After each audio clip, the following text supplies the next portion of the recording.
नमस्कार. माझे नाव डॉक्टर स्नेहा सुहास प्रभू महांबरे. मी साखळी या गावात राहते. उत्तर गोवा हा जिल्ह्याचा भाग आहे. आज भारतीय इतिहास प्रबोधिनीतर्फे आयोजित केलेल्या पुण्यश्लोक अहिल्यादेवी होळकर यांच्या 300व्या जयंतीनिमित्त ऑनलाईन वक्तृत्व स्पर्धेत सहभागी होत असताना मला विशेष आनंद होत आहे. मी माझा विषय लोकमाता अहिल्यामाईंचे जीवन, कार्य आणि विचार, आजची परिस्थिती या संदर्भात माझे मुद्दे तुमच्यासमोर ठेवणार आहे. यासाठी मी अहिल्याबाईंच्या आयुष्याचे 3 टप्पे केलेले आहेत. या 3 टप्प्यात त्यांचे नवऱ्याचं निधन, दुसऱ्या टप्प्यात त्यांच्या सासऱ्यांचं निधन आणि तिसरा टप्पा हा त्यांच्या आयुष्याचा अखेरचा जो टप्पा आहे तिथपर्यंत मी बोलणार आहे.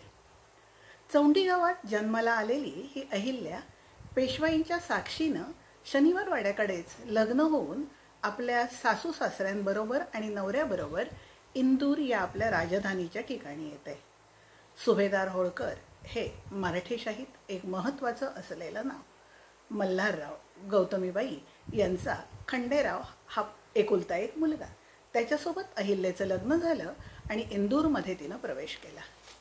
मुलगी चुणचुणीत होती म्हणून मल्हाररावांनी तिला युद्धाचे धडे जोडीनं इतर शिक्षण देण्याचा प्रयत्न सुरू केला आणि आपल्या तल्लख बुद्धिमत्तेमुळे अहिल्याने ते ताबडतोब आत्मसात केले होते. खंडूजीकडे राजकारणाचा फारसं ज्ञान किंवा ओढा नव्हता. अनेकदा अहिल्याबाईने सूचना देऊनही तो त्याकडे दुर्लक्ष करत राहिला. युद्धभूमीवर गेल्यानंतर मल्हाररावांसोबत त्यांनी शस्त्र, दारुगोळा, रसद या संदर्भातली माहिती समजून घेतली आणि छावणीत राहून ती त्यांना युद्धभूमीवर मदत करत होती.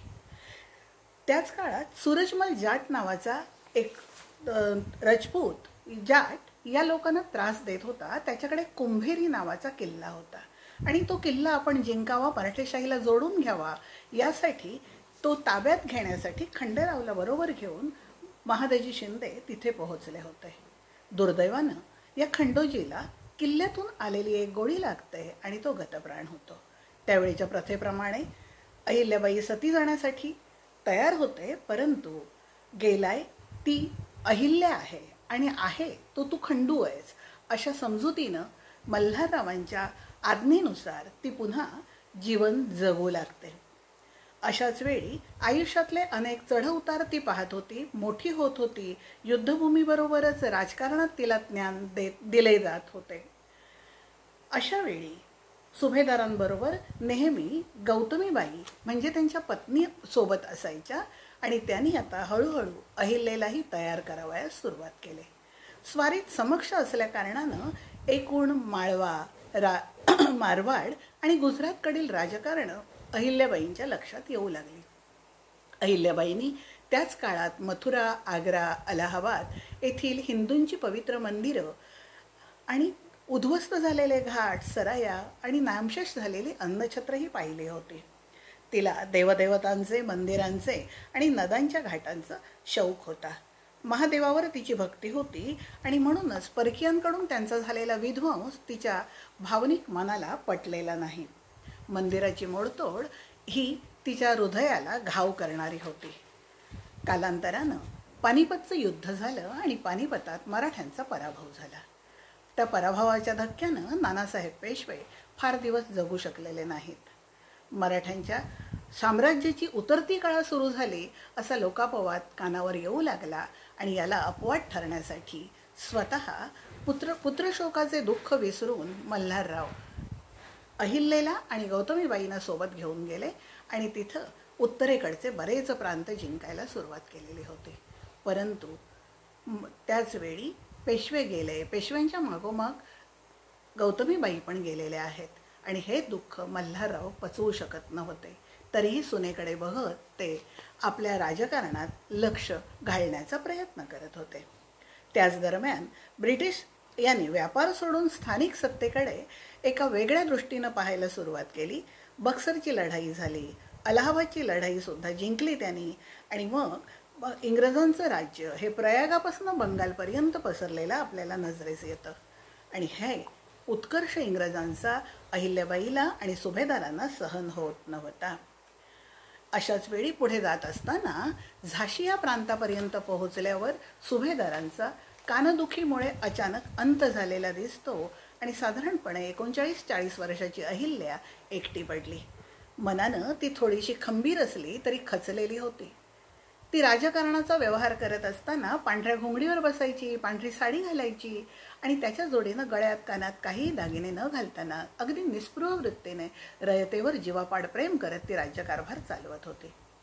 पेशव्यांनी अशा या बाईकडे आपल्या जहागिरीची पूर्ण मक्तेदारी सोपवलेली होती आणि याच वेळी तिचा मुलगा हा तिच्या सोबत असायचा. त्यालाही पेशवाईने आपली वस्त्र म्हणून त्यांना दिलेली होती. त्या काळी आणखीन एक वेगळी गोष्ट होती की या महिलांसाठी म्हणजे या असणाऱ्या स्त्रियांसाठी जहागीरतीचा काही भाग त्यांना दिला जात होता. साधारणपणे तो 16 कोटी रुपयाचा भाग नगद रुपयात तिच्याकडे होता. ज्यावेळी गौतमीबाईंनी युद्धात मदत केलेली होती त्यावेळी तिला हा भाग मिळालेला होता, पण तिच्या पश्चात तिनं सुनेला सगळं दिलं आणि सुनेकडे हा सगळा भाग जमा झालेला होता. मल्हाररावांचा अंत झाल्यानंतर पेशव्यांनाही त्या पैशांचा मोह आवरला नाही, म्हणून राघोबा दादा तिथं आल्यानंतर अहिल्याबाईंनं आपला करारीपणा दाखवला. एका विधवेकडनं पेशवा पराभूत झाला ही गोष्ट जग सहन नाही करणार, उलट तुम्हाला हसणार आहे, पण पेशव्याकडनं एखादी विधवा जर हरली तर लोक स्वीकारतील. तुम्ही नेमका विचार करा आणि पुढे काय करायचे ते ठरवा. राघोबा दादा नरमले आणि त्यांनी काढता पाय घेतला, परंतु ते म्हणाले, आम्ही तुम्हाला शोक सांत्वना देण्यासाठी आलो होतो. त्यांचा हा चतुरपणा तिच्या लक्षात येऊन ते म्हणाले, शोक सांत्वना करण्यासाठी सैन्यासोबत आणावं लागतं का हो दादासाहेब? तिच्या पुढे आपली डाळ शिजणार नाही म्हणून तीही बाजूला गेले आणि अशाच वेळी आणखीन जाट लोक तिच्या बरोबरीनं युद्धासाठी तयार झालेले होते.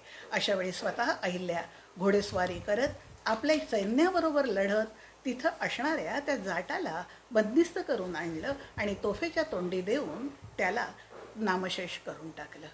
अशा वेळी तिने पाहिलेले जे वेगवेगळे समाजातले गुंड होते तर त्यांना चांगली कामं देण्याचा प्रयत्न केला. त्याच्या जोडीने तिथं जो संकटाच्या वेळी त्याला मदत करेल त्याला आपल्या बरोबरीनं घेतलं. सावकारी करणाऱ्याने आणि लुबाडणाऱ्यानं तिनं शिक्षा ठोठावली. आदिवासी लोकांना लुबाडणाऱ्यांना सुद्धा तिनं वठणीवर आणलेलं दिसतं. सुभेदारांच्या सुनेनं या अखिल भारतात केलेलं हे कार्य खरं तर सांस्कृतिक कार्य खूप महत्त्वाचं आहे. ही बाब कौतुकाची आहे, तशीच ती अभिमानाची सुद्धा असलेली दिसून येते. अहिल्याबाईंनी तीर्थक्षेत्राची संपूर्ण जबाबदारी आपल्या खांद्यावर घेतल्याप्रमाणे खाजगीतनं नियमित अन्नछत्र चालू केली. सरया बांधून दिल्या, मोडतोड केलेली देवस्थानं त्याची जीर्णोद्धार करत उभी केली. नंदादी पुजारी यांना त्यांनी नैवेद्याची सोय करत पैसे दिलेले होते. त्यांच्यासाठी शेतीवाडी त्यांना दिलेली होती. 12 ज्योतिर्लिंग दुरुस्त केली. पवित्र क्षेत्रांच्या ठिकाणी अन्नछत्राची आणि धर्मशाळेची सोय केली. पाणपोया उघडल्या आणि त्या नियमित चालू राहण्यासाठी त्यांनी फिरस्ते लोक ठेवले. रामेश्वराची कावड काशीला आणि काशीची कावड रोज रामेश्वराला जाण्यासाठी दळणवळणाची साधने नसतानाही या बाईनं केलेले अतीव महत्त्वाचं काम आपण लक्षात घ्यावं लागतं.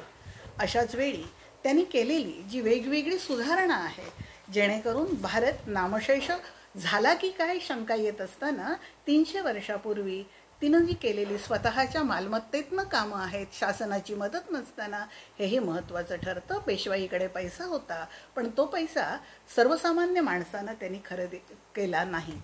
विद्वानांना तिनं जवळ केलं. असणारे मोठमोठाले ग्रंथ भाषांतरित केले आणि लोकांपर्यंत ते पोहोचवले. पृथ्वी तलावर प्रत्येकाला अन्न पाण्याची सोय करत असताना पशुपक्ष्यांच्या जोडीनं मासेही ती विसरलेली नाही. अशी भव्य दिव्य कामं करत भारतखंडात प्रत्यक्ष कृतीत उतरवणारी अहिल्याबाई ही एकमेव महिला राज्यकर्ती आहे आणि तो आजच्या काळातही प्रत्येकाचा आदर्श बनू शकतो. आजच्या काळात सर्वात सुखसोयी आहेत, परंतु त्या काळात केलेली सर्वसामान्य माणसापासून श्रीमंत माणसांपर्यंतची सोय, पेशव्यांसारख्या माणसाला दिलेलं कर्ज हे लक्षात घेतल्यानंतर या बाईचा द्रष्टेपणा लक्षात येतो. ती गुणग्राही आहे हे लक्षात येतं. तिला दिलेली विधानं सगळी आहेत हेही लक्षात येतं. धन्यवाद.